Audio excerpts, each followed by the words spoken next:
அன்பார்ந்த முருக பக்தர்களை வணக்கம். உலகெங்கும் வாழும் முருகர் சொந்தங்களுக்கு வணக்கம். இதற்கு முன்னாடி திருநெல்வேலி குறுக்குத்துறை சுப்பிரமணியை பற்றி நான் பதிவு செஞ்சுருப்பேன். அதுக்கப்புறம் ஒரு அற்புதமான கோவில் போனேன். அந்த கோவில் பற்றி சொல்கிறேன்னு சொல்லியிருந்தேன். இந்த கோவில் நினைவு தெரிஞ்சு திருச்செந்தூர் முருகர் போய் பார்க்குறப்பெல்லாம் ஒரு ஏக்கம் என் மனசில் இருந்துகிட்டே இருக்கும். முருகர் ரொம்ப தூரத்தில் இருக்காரு. முருகரே சரியாக தெரிய மாட்டார். அந்த உருவம் மட்டும்தான் தெரியும். அவரோட முகம், கண் எல்லாமே நம்மளால் தெளிவாக பார்க்க முடியாது. அது இப்போ சமீப காலமாக எனக்கு அந்த கண் சம்பந்தமான பிரச்சனை வந்ததுக்கப்புறம் இன்னும் என்ன முருகா இவ்வளோ தூரத்தில் இருந்து பார்க்குற மாதிரி கிட்ட போய் சாமியை உட்கார வச்சு பார்த்தாலும் அந்த ஒரு ஏக்கம் இருந்துகிட்டே இருக்கும்.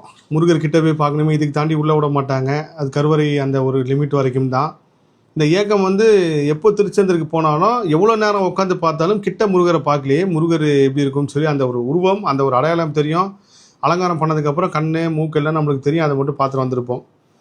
அந்த ஏக்கத்தின் காரணமாக முருகர் இதை காட்டினாரா, இல்லை என்ன மாதிரியே இந்த உலகம் ஃபுல்லாக எத்தனையோ முருக பக்தர்கள் ஏக்கமாக இருக்காங்க, அவங்க எல்லாருக்குமே இதை தெரியப்படுத்தணும்னு சொல்லி இந்த ஒரு இடத்துக்கு கூப்பிட்டு போனாரான்னு தெரியல. ஆனால் என்னோட திருநெல்வேலி பயணத்தில் நான் எதிர்பார்க்காத ஒரு விஷயம்னா இதுதான். நான் ஒரு சிலையை தேடி போனேன். அந்த சிலை வேற.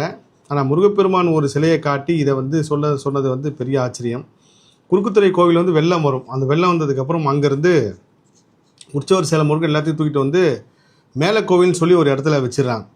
அந்த மேலே கோவில் என்ன சிறப்பு அப்படின்னு பார்த்தீங்கன்னா, அங்கே போனதுக்கப்புறம் தான் தெரியும். நான் உள்ளே போகும்போதே எனக்கு புல் அருகே இந்த முருகரை பார்த்துட்டு அப்படியே திருச்செந்தூர் முருகர் மாதிரியே இருக்காருங்க, அப்படியே இருக்காருங்கன்னு கேட்டுக்கிட்டே இருக்கேன்.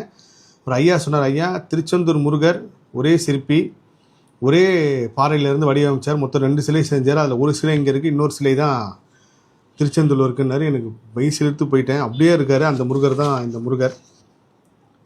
நான் இதை ஃபோட்டோவும் பதிவு செய்கிறேன். அவரோட அனுமதி பெற்று தான் நான் எடுத்தேன். அதே திருச்செந்தூர் முருகர், அதே சிற்பி, அதே பாறை.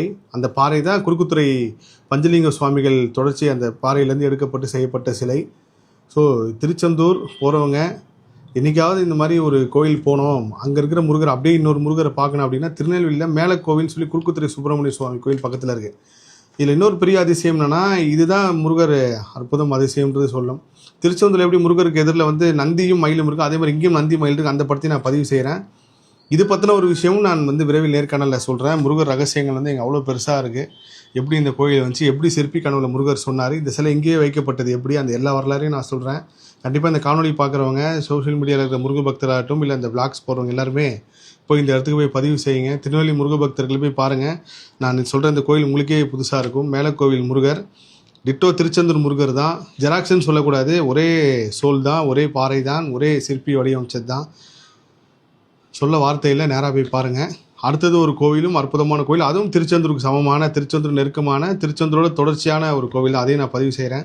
எல்லா புகழும் முருகனுக்கே. நன்றி.